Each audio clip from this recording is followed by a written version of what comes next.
So the first one is bravery. And I've asked you to think about a moment in your life when you think was your bravest for you. I had a really good think about this because I wouldn't really consider myself brave, more like stupid. But I did have a really good think about it. And I took my mind back to when I was 18. So given I had a family where I wasn't able to make my own choices, I couldn't do things for myself. If I wanted to do something like really exciting, like, you know, maybe get a job in the arts, like that was never going to be a thing for me because I needed to be practical. And I learned quite early to be really practical about my choices. So I decided, I'd been introduced to a youth club, and when I was able to go, I used to go, and I ended up doing a bit of volunteering there when I was in my sort of mid-teens, and I really enjoyed it. And then I found out, well, what's that like as a career? You know, like, do you get paid well, or is it rubbish money? You know, can I live my own life if I do a job like this? So I decided that I wanted to do youth and community and go to university. So there were a few bumps in the road just to get to that point. I knew that's what I wanted. I told my family that's what I wanted. They absolutely didn't believe that I was capable of doing any of those things. And we had a little bump in the road. So my mum went to prison for a few months. And while she was gone, I was then fully responsible at the age of about 16 for an entire household. Now, there were adults milling around. But they weren't really there. You know, they weren't there in the evenings, or, you know, like when it was time to turn all the lights off and lock the doors. Like, I was still a child left with a load of children. So how many of your siblings were there at that point? All of them, including the older knobhead. All of them. Oh, hang on, no. One wasn't born. He wasn't thought of. He was just a scratch in the ocean. And the other one, she was pregnant, I think, when she was in prison. So there was 3 plus the neighbour's child, because their mum had also gone to prison. Yeah, long story. So getting to it. Yeah. So when I was due to go and start college, I didn't get the right GCSEs. So I had to resit them. So my first year of college, I had to resit GCSEs, which was around exam time when she decided she needed to go to prison for a few months, which is incredibly selfish. So in order to get on to the next course, which was an MVQ in health and social care, it was an advanced course. So it's like 2 A-levels in one. I was not going to get the grades because I'd missed far too much prep time. So I made my mum write a letter to the college explaining herself and telling them why I wasn't able to adequately study for my GCSEs like all the other normal kids. And they gave me a place. So I didn't deserve the place. I got the place based on me telling her to step up and be responsible for 1 minute. So at least one adult could actually see your potential and also realise you'd not had the opportunities that other people had. Perhaps you deserved a chance. Yeah. So smashed that course. Didn't have any problems with that. Then I started getting interviews at universities, and I think this is when my mum probably realised shit was getting real now, that I wasn't joking. I intended to leave, and I had a plan, and the plan was, I am going to pick the university that is furthest away from Bournemouth. I don't care what university it's like, couldn't give a shit. That's where I'm going. So I got into better universities closer to Bournemouth, but then too close. Yeah. So I went to a university in North Wales because that was furthest away. Yeah. And it took me a while to figure it out because there was a couple that were kind of on the map. I was like, no, that's further. You just got a vision in a Mattis chart. It was like streamed. So technically the furthest away. So getting to the question about probably the first time I realised that I could do brave things was the day I left. Because it was a really, really horrible day. And I don't think I've ever seen my mum have so much emotion, so much crying, you know, like we're going to miss you. And I'm like, you're not actually going to miss me. You're going to miss my presence in that I do everything for you. Yeah, everything that you do. Everything you're supposed to do, I do. And now I'm leaving you because I'm not doing it anymore. And it was very, very difficult because there were things going on in and around the household and the community that were unsafe. And I knew they were unsafe. But I think it was the first time I realized I cannot be responsible for all of these small humans anymore. I'm not doing it. I have to leave. And my stepdad and his very strange girlfriend at the time kind of got an MO for it because he did marry my mother. So we got like he took me and like you could see like in the background, it was like, you know, like a really sad movie scene, but like it was scary for me. Yeah. She looked terrified.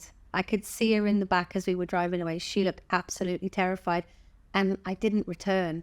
I came back on holidays and occasionally, well, I didn't really stay with her after that because I couldn't. After I cut the cord, I was like, that's it. I'm not doing your shit no more. So that was probably the first time. And up until you asking me that question and me seeing the questions, I hadn't really thought about it because I never really pitched myself as brave. But it was very, very hard to leave my brothers and sisters in a situation where there were no guarantees and step away and know that that was the right thing to do. But if I hadn't, I would not have had a life. No. No. And you might not be here yourself because No. the strain of dealing with all that. So I'd have probably had about 9 kids, probably had a habitual drug habit, probably have very severe mental health problems. I don't think if I'd stayed there, I would not have had a life that I wanted to choose. I still didn't get to quite choose anyway, but because I had to choose practical. And I think later on we kind of come on to it, like how I've sort of stumbled into comedy. But we'll come back to that one. yeah, I think that's the thing though, when you're saying about you never thought of yourself as brave or a particular moment, because it was you had to do it. There was no other choice in that moment, so you wouldn't necessarily go, well, I'm being brave. You had to do it for your own mental health, for your own sanity. But then you can look back and go, wow, that was quite a moment. So what was it like then, like your first week at university, and how did you feel? I was so lost. Like, I think when you grow up in an environment where it's just pure chaos, no one's teaching you anything either. So you don't know about budgeting. You don't know how to cook things that aren't in a deep fat fryer or come out of a box. You don't really know how to be a young adult. You just have no clue. Like, I always had jobs, like I always, like earned money, but I had to always hand it over. So I had no concept of, I've suddenly got some money in my hand. I don't know what to do with it. And it was really scary. The first few weeks, I didn't find people very friendly either, because I didn't realise that there was a Welsh English thing going on. Yeah. Which part of North Wales was it? Wrexham. Oh, right, okay, yeah. So, like, I didn't know that was a thing. Again, I didn't come from an environment where anyone would have ever told me that. And, like, particularly Southerners. So what I've learned as time has progressed, Southern English people are like the shit on the shoe of the country, aren't they? Yeah. The Irish hate us, the Scots hate us, probably the Mancunians hate us, everybody hates us. Scousers hate us. And when you're like, okay, so it was like my first pip at discrimination. It's like, this is different. I didn't know what to do with it. But I found university very difficult in the sense that I never quite slotted in because I didn't quite understand how I was supposed to be. And when I saw, like, a lot of the people that were at the university that I was at came from not necessarily privileged backgrounds, but certainly polar opposite to what my experiences have been. I didn't connect with anybody who came from the same chaos, except this one person. And they were even too chaotic for me. And I just think, well, that's judgy of me. Yeah. But you don't want to bring more chaos when you've just escaped it. No. And ironically, I ended up moving with her here to Liverpool. And then it ensued in a lot more chaos. But I found it very difficult to fit in, and I was only there for practicalities as well. Again, still got my practical brain on. What I really need to do, I only need the diploma. I don't need the degree, because the diploma will get me a job that I want that pays quite well, which means I can look after myself and stay away from Bournemouth.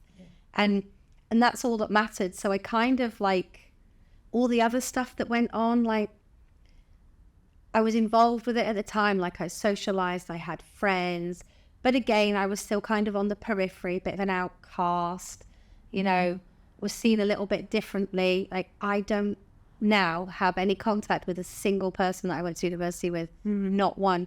And I can barely remember most of them. Yeah. Because they just didn't build up that much significance for me. And that's a shame, really. But I didn't connect with them. We were just very, very different people. And I don't think I was understood. So I just kind of, you know, I'm just going to go through the motions of this university thing. But I'm only here to collect a piece of paper and then I intend on leaving. Yeah. And that's exactly what I did. Yeah. Which is probably quite opposite to a lot of people's view. Obviously, in our era, it was like, go to university, have a great time. And, you know, the social side's probably more important. But I was very similar when I went to university. I'd only literally turned 18, like 3 weeks before I moved out of home and into halls with 8 other girls. And yeah, I felt very isolated. Obviously, I was hiding my sexuality as well at the time. And so I really resonate with what you're saying about not necessarily slotted in. I mean, luckily I did make very good friends with the people I lived with.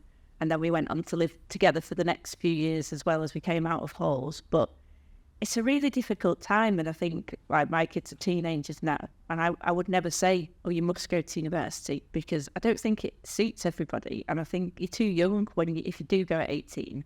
I think you need a bit of life experience. I mean, obviously, you'd had a lot of life experience. So it would probably seem quite, same to you. But yeah, it's interesting, isn't it, when you look back at things like that and who you stayed in touch with, and I wonder what they're doing. I mean, I did have a good time. Like, I racked up loads of debt. I mean, I think it might have been my knowledge of how to work credit cards from an early age. I was probably one of the youngest people that knew how to clean the back strip of a credit card to remove the signature so it could be reused for criminal activity.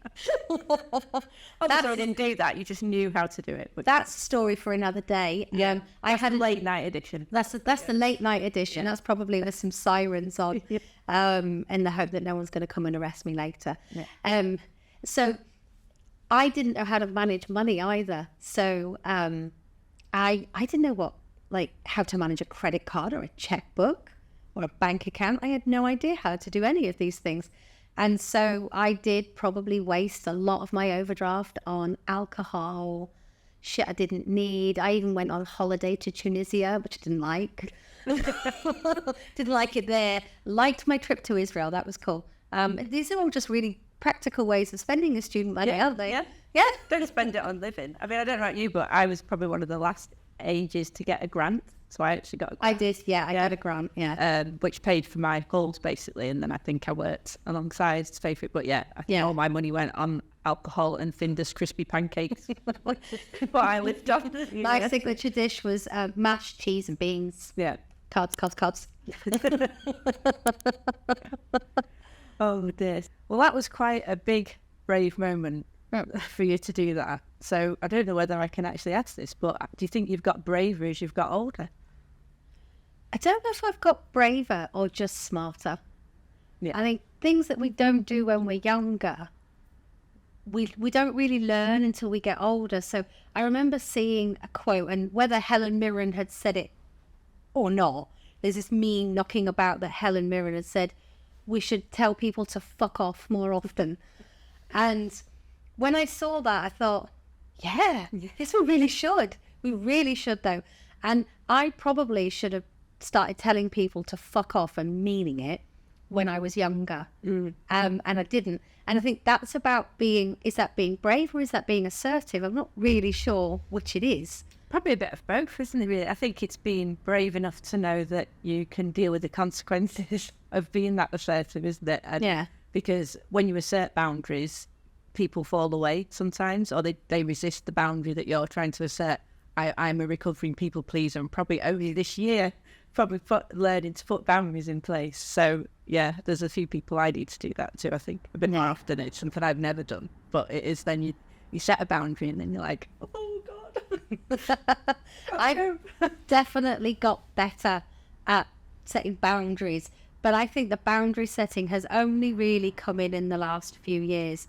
Like we're taught and conditioned to believe certain things about our lives, like you must love your family unconditionally. That's a fucking lie. You don't have to. Who says? Like, who decided that was a good idea? Probably a man, actually. Or religion. Or religion. Probably religion. And we know that a lot of hate is born from politics and religion. So we should probably just ignore both of those things. But, like, I think I've got more choices now which allow me to be braver.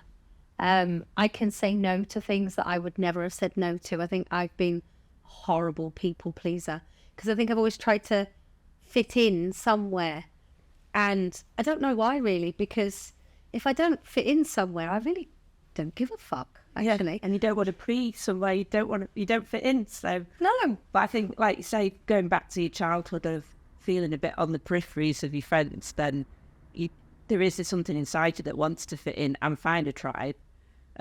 So you do bend round, and I know it's similar to me when you've had that dealing with things at home from a young age where you have to keep the peace and bend to make sure everybody else is okay. It's deeply ingrained, and it is hard to turn around and say, no, I'm not going to do that anymore. No, not do that no more. And I think even in my career as well, the amount of places I've seen my active people pleasing playing out and then not serving me particularly well, I just think, you bloody idiot, Heidi, why would you do that? I was laughing at a book that you've got on the table here around working with emotional intelligence, and one of my jobs that I had, it was a place where I ended up becoming very poorly as a result of a psychotic manager. There is no non-disclosure, by the way, so I can say what I like. So he actually he wasted organisation money on getting the team to have emotional intelligence tests. You know, those pages. Like psychometric testing. Not because he wanted to identify how he could best make use of the skills of the people in the team. He wanted that so he could see how he could manipulate and control people. And one of my friends, who we will be talking about probably a little bit later, she deliberately fudged the test. So I didn't realise it was a choice for me at the time. Otherwise, I'd have probably gone a step further and gone, no, fuck off. I didn't take it particularly seriously, and I definitely didn't answer all of the questions, like, honestly, because I thought, there's no value in this for me. Mm. Like, I know I'm not a moron. I don't need a test to tell me I'm not, emotionally intelligent, or I am, because I know I must be. So, but she catastrophically just fucked it on purpose just to mess with his head. And, when you're like, at that point, I wish I had been just a little bit more braver and just folded my arms and gone, no, I'm not doing it. Because I didn't want to do it. I said I didn't want to. Yeah. I didn't see the point. And I felt the control. You could see the red flags, which is very odd in an industry like ours to see that kind of behaviour. It's not prolific in sort of social care. So I kind of knew what this was about, and I kind of played along a little bit more than I probably should have done, and I should have just gone, no, fuck off. But at the time I was pregnant as well, so I was sort of carrying this precious cargo and thinking, I haven't got time to be defiant right now. I'm just going to have to behave. And I need security with my job, and that all plays into it as well. Definitely. Yeah.